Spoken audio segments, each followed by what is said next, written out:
Welcome to the Contractor Success Forum. Today we are discussing the seasonality of construction. On the Contractor Success Forum, we discuss financial strategies for running a more profitable, successful construction business. And check out our show notes. That's where you can get good information and share our shows, and go to contractorsuccessforum.com to see whatever the latest great things about this show. We can be changing that even when you listen to this show a year down the road or 2 years down the road. So go check out the show notes. And today we have our three long-term construction industry professionals. We have Stephen Brown, a construction bond agent with McDaniel Whitley Bonding and Insurance Agency with over 30 years of experience underwriting and placing bonds for you as contractors. And Wade Carpenter with Carpenter and Company CPAs, helping contractors nationwide to become permanently profitable for over 30 years. And I am Rob Williams, your profit strategist with Iron Gate Entrepreneurial Support Systems, driving profit in your businesses with decades of vertical integration as a contractor, a manufacturer, an aviator, financial strategist in the construction industry. Well, Wade, take it away on the seasonality of construction, and I bet you have got a quote for us today. Well, I do. There's a guy named Albert Camus that said, "In the depths of winter, I finally learned that within me there is an invincible summer." And honestly, I don't know what he meant by that, but I know a lot of contractors struggle when they have seasonality, and when things are the worst, they wonder why they're in this business. So that's part of what we wanted to talk about today. Oh, yeah. So you say that again. I got depths of In the winter. depths of winter, I finally learned that within me there's an invincible summer. Interesting. So the seasonality of construction today, and profit first and bonding and CPAs, man, that's right down our alley, isn't it? And I am wondering on you too, Stephen, in the bonding, does that make a difference for your bonds or the seasonality? Does that have anything to do with that? Or is it just all about us making sure we're planning ahead? Well, in the bond world, when we think about seasons, we think about whenever our contractor's fiscal year and financial statement is. If it's a December 31st, as a lot of them are, we're worried in March, April, May. We don't have those statements yet. But yes, seasonality, it affects everything. We see so much frustration whenever it's raining around our office. We're all out of the office. So we know there's a chance we can catch that contractor in their office, and that's usually when we get the most calls as well. How does that affect these contractors? There's a few different things, Wade, what would you say of how it's affecting these guys? Well, I mean, there are times that we have rain and snow. I mean, we don't have snow as much here in Atlanta, but But the if winter you have months. it, it's bad. It Yeah. Yeah. shuts everything down, Well, here in even an Atlanta, we know eighth of that, an but inch. yeah. But I mean, the guys that are working outside, the guys that are grading and doing concrete, the winter months are horrible for them in a lot of trades. There are other things like I've got a general contractor that does a lot with schools, and they get a huge part of their work done between May and August when kids go back to school. And there's other things like, depending on the type of work. I mean, you have landscaping. Those guys are busy in the summer, but they may have nothing to do in the winter. And some of them pivot to something like snow removal.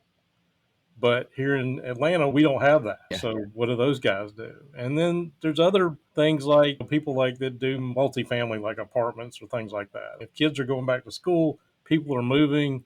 So there are all kinds of seasons that affect what our contractors do. And it can be difficult when they have those low times. Right. So, I'm thinking of things that made my seasons different. Clearly, we're all here in similar climates, sort of in the South. We don't have a lot of the tools like Stephen just referred to make these jobs happen when we do have snow, because we don't have those tools. So for me, I think the volume came in, the amount of volume, but it was also our margins. We did spend a lot of money prepping, doing extra prep or extra storage so we could try to keep the volume going during that. So I guess you can stay home or you can spend part of your margins to keep those going. One of the other things is we used to pour slabs well in advance. So we might have 6 months of slabs in, maybe not 6 months, but 3 months. I guess if in the winter climates, they may do that a little bit more, but there's an expense to that and the erosion of your margins. We even had we had tried to do this dome project where some people in some climates will actually put one of those dome tents. That's an extreme example of eroding your margin by having a big expense like that. But I'm kind of curious what you see in that, Wade, or is it even something that people pay attention to? Because I didn't think about it as margin. I thought of it as overhead to keep those jobs going, but I'm sure I eroded my margin. We just had Michelle Scribner come in on our podcast and talk about a roofing contractor that she had. And they do a lot of stuff during certain times of the year, but other times out there where she's at in California, it's too hot to get on a roof. And, those rainy times. But her contractor had a serious problem. They would do stuff all the way through the year, but then in this low time, they had zero revenue coming in. Mm. And how do we address that? And that's where one thing I want to talk about. Okay, great.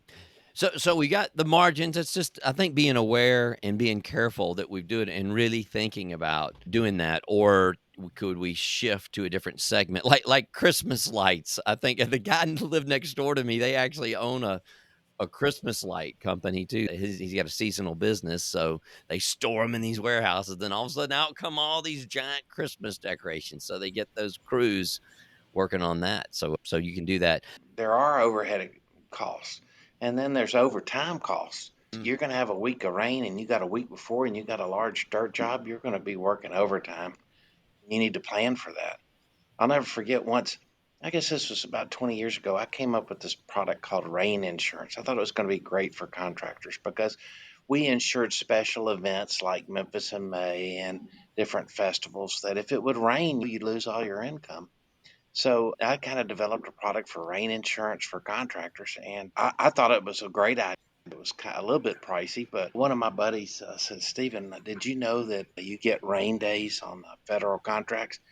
And my head just dropped. What an idiot. But anyway, rain days are something that you have to allocate. Time is money, and anything that keeps you from getting the job done costs you money unless you're allocating for it. I thought Michelle had a very good comment about having that fun. You call it a rainy day fun, but if you're a roofer that does a lot of roofing, you can't roof in the Northwest when it's snowing, even remotely. That's one thing that you could say definitely shuts you out of work. And even interior contractors doing mostly interior work where it's not as big of a deal, they have to deal with the seasons of all the other trades for the project to come up out of the ground. So that affects them to some degree. Yeah, we used to go to extremes to try to get a house, quote, dried in. How many could we get dried in? That 1 day, 2 days of winter. So if you're not putting every crew and every resource you've got to getting something at least get it felted in, something covering that roof, you could lose months because you're not going to have many of those days to get it dried in because you may have a frozen roof for weeks and weeks. And if you can get it dried in, then you can start doing all the interiors. So that's a lot of extra crews. And it used to be, we were just joking about how we used to use plywood and just put it all up to the thing. With the price of lumber today, oh my God, the cost of doing these things to get through the mud. I'm actually not sure what they're using out there to get through the mud, but I doubt they probably pave it in gold before they put it in plywood out there this time of season. I've got a shed in my backyard I wrapped in that Tyvek, and it's just been a big advertisement for Home Depot for the last year because I got to get the siding up. Yeah, there's supposed to be siding on top of that. No.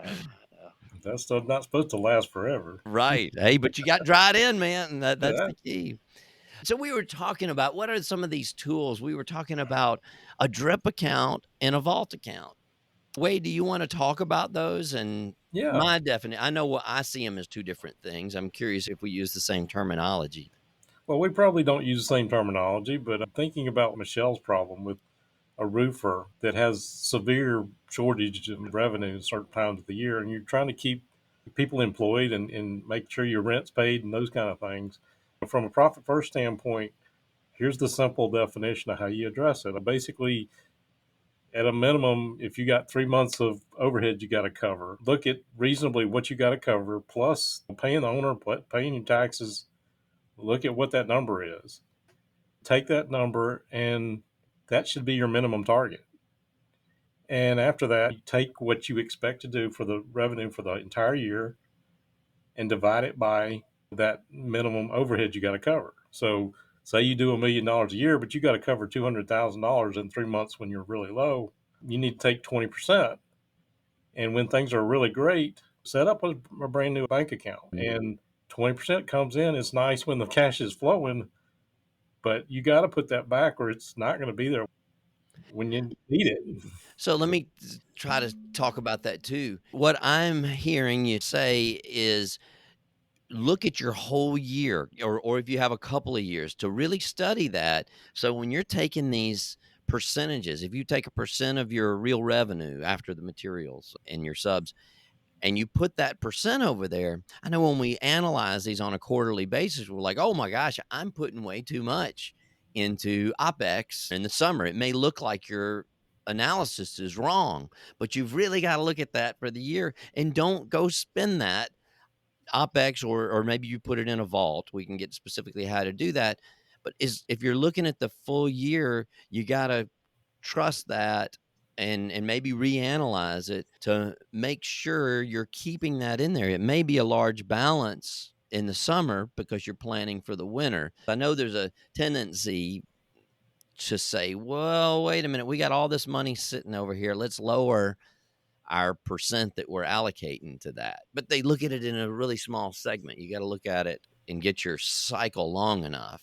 Have you seen that? Is that Well, true? Or absolutely. I mean, when you put it all in that one big bank account in the summer, it's easy to spend it. And if you don't put it aside, it's not going to be there. And the little formula I gave you, it's tough to maybe start that way because you probably have some overhead you may need to cut. The right, key yeah, is to you have may have to some go kind of through a something. season or 2 of analysis to get on these numbers, to get them right. And you And then probably, maybe you can't do all of it up front. Maybe you can do 10%, but at least you got something put back mhm, for those really tough months. yeah. And then, the 2 different accounts I think about is a drip account, and that would be one account that you're funding things to that maybe is out of your regular 5 accounts that you put it over there. To me, that's adjusting for the revenue, something that's predictable because it's coming. You put it in a drip account, and then you say, well, we've got 6 months. Let's just strip it out over 6 months. But then there's the vault account for all those things that we don't know are coming. So you've got to have the less predictable. And that's always a tough decision of how you're going to allocate those. So, If you're not setting money aside in those accounts for the bad days, then you're borrowing on your bank line to get through until things pick up. Then you're incurring a cost instead of not incurring a cost. So it's a great idea. yeah. Try to You even you out know, your cash flow that way. it is, and I think we're all kind of accustomed to what I'm calling a vault account. That's the rainy day fund. That's sort of our name. The drip is an unusual new thing to me. I never used that in the past where you can have, if you have something predictable, to pull it out. But let's also talk about what things you can do. We were just talking about seminars and education, and I was talking to somebody yesterday that said their seminar attendance is way down right now in the summer because of all the jobs. Everybody's out there working. So you can try to plan for a lot of your training in the winter and stuff too. Some of these things that may not interrupt your jobs. Some things you want to have continually going on all year long. But I know we did a lot of training on these rainy winter days, when people weren't at hunting camp. So that's the other thing you schedule. Schedule all these hunting camp vacations during those winter months. Well, that definitely helps. And you can look for alternative means to get some revenue. The classic example I gave is the landscaper that pivots to snow removal. But, sometimes you can't do that. Hmm. And I think back, you remember if you read in Profit First, Mike McAlowitz talks about Ernie, his landscaping guy that started doing roofing and fixing chimneys and gutters. You can't be everything to everybody. And when you try to that one thing that will definitely kill your profit. And sometimes it is better to just cut back Mm-hmm. during those months, even though you may have some people you want to keep. Yeah. If you can't find a way to efficiently do that, sometimes it's a bad choice. Right. We had a cabinet shop that used to just close down. They would say, I can't remember how long, but it seemed like a really long time. I know it made me nervous as a home builder. It's like, what if I need some cabinets, though? I don't know if I can plan ahead, basically. I don't know how much of it was voluntary on their point or how much of it was they knew their employees were gone for hunting season anyway. So. But it just wasn't even worth it to open the doors. Maybe they had some billing people in. I don't think they even had that. I think they just shut it down. I think that's a good point, though, that you made, Wade, about setting up the landscaping and the snow removal business, for example, to even out the hard times. People forget that the headache is you want to be known to be the best of one thing or another. And the more you diversify that, it kind of takes away from that. Not to mention, if you have different companies involved, well, what are you going to do when it's not snowing? Borrow from the landscape company? Borrow from the snow removal company? Or are you just going to have your one company do it all? And then I don't know what you call yourself. Yeah, Jack that of is all trades and right. master of none, exactly. Well, that's great. This has been a good show, some good topics. Well, y'all have anything else to add before we wrap this one up? Just call me if you need some rain insurance. Don't call me if you need some rain insurance. Or call me and I'll send you to Steven. So, well, this has been a great show, and we're coming up on our 20 minutes. So it was good having you guys here today. And seasonality, it's really not that difficult to plan if you do it. The thing is, do it. So just do it. Just do it. So thanks for watching the Contractor Success Forum today. I'm Rob Williams with Iron Gate Entrepreneurial Support System. Again, I'm Stephen Brown, McDaniel Whitley Insurance. We find solutions to your bonding problems. Give us a ring. I'm Wade Carpenter with Carpenter Company CPAs, and we help contractors nationwide to become permanently profitable. And you want to check us out at carpentercpas.com. All right, and this is the ContractorSuccessForum.com. Thanks for watching us. See ya.